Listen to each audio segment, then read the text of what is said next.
Porque potências como Inglaterra e Estados Unidos bombardearam cidades inteiras. Milhares de pessoas inocentes perderam suas vidas, e aquelas que sobreviveram ficaram sem nada. Tudo o que tinham simplesmente desapareceu da noite para o dia. Havia alguma estratégia nesse ataque ou era só sadismo e vingança dos adversários?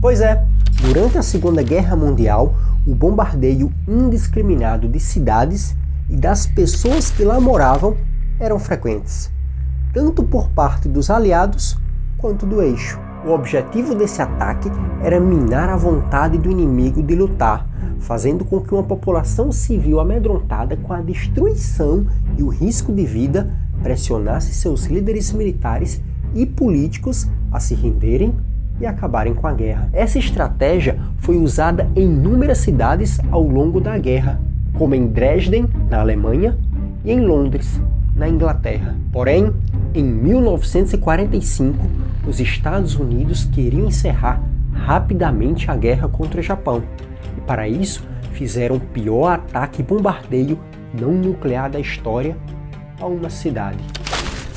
O maior ataque e bombardeio. Para realizar esse plano, os Estados Unidos colocaram em prática a Operação Milhouse. Um total de 325 bombardeios B-29 partiram de ilhas próximas ao Japão em intervalos de 50 segundos, todos com o objetivo de atacar Tóquio. O número de aeronaves envolvidas no ataque era tão grande que levou quase 3 horas para que todos os B-29 decolassem. O alvo era uma área de Tóquio conhecida como Zona 1, uma populosa área urbana onde se concentrava muitas pequenas fábricas que abasteciam as indústrias de guerra do Japão. Essa região era muito vulnerável a bombardeios incendiários, visto que quase todos os prédios eram feitos de madeira ou de bambu. E se já não bastasse isso, esses imóveis foram construídos sem muito espaço entre eles, o que facilitava que o fogo se alastrasse. Com uma população de mais de 1 milhão de pessoas, essa era uma das áreas urbanas mais densamente povoadas do mundo. Por isso mesmo, a escolha desse local não foi aleatória, uma vez que os serviços de inteligência dos Estados Unidos estavam cientes do quão vulnerável a região permanecia ao fogo. Eles classificaram a Zona 1 como a área contendo os distritos mais inflamáveis de Tóquio. E esse foi um importante fator que determinou a escolha desse local. O objetivo principal do ataque era destruir essas pequenas fábricas e também causar baixas civis, como forma de cessar a produção das principais instalações industriais. O ataque a Tóquio teve início pouco depois da meia-noite, em 10 de março. Naquela noite, os B-29s despejaram mais de 1.600 toneladas de bombas incendiárias na capital japonesa.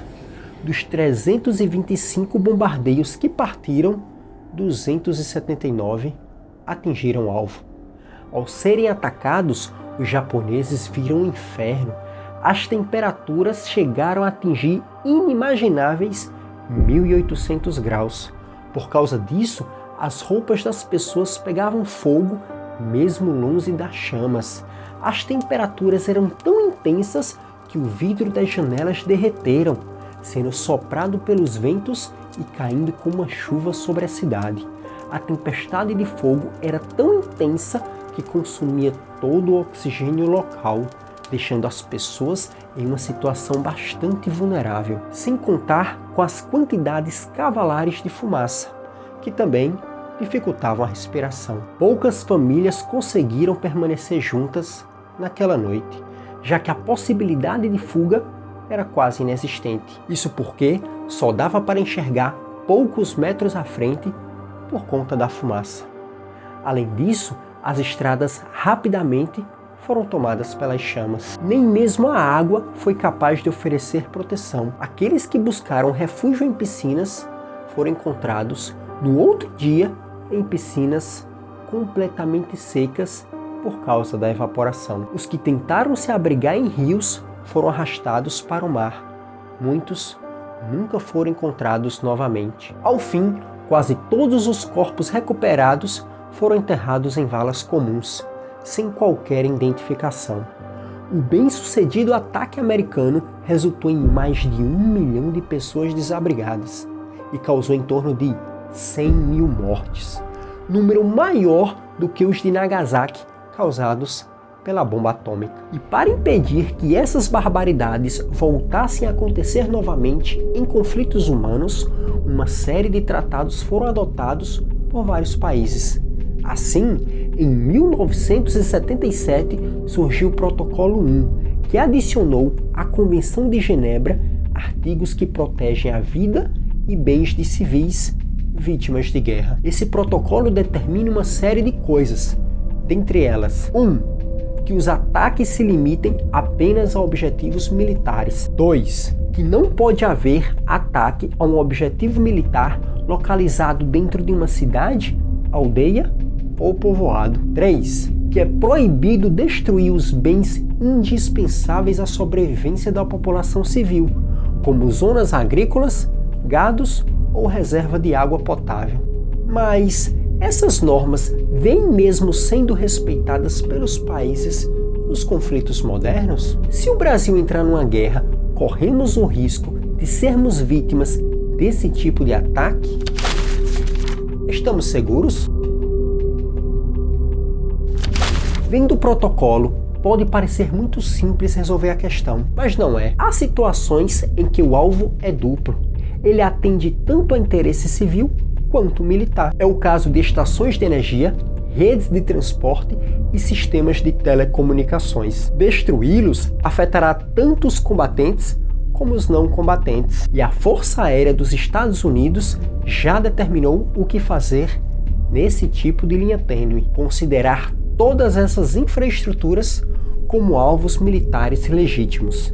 Dessa forma, sua responsabilidade é apenas reduzir os efeitos colaterais diretos sobre a população, evitar que um civil seja atingido. Mas os efeitos indiretos, como a falta de energia, faz parte do abalo da moral civil, efeito inclusive desejado pela força atacante. Além desses casos de alvos duplos, há também as situações em que os estados simplesmente ignoram as convenções e protocolos internacionais e atacam intencionalmente e de forma não acidental os alvos civis em território inimigo.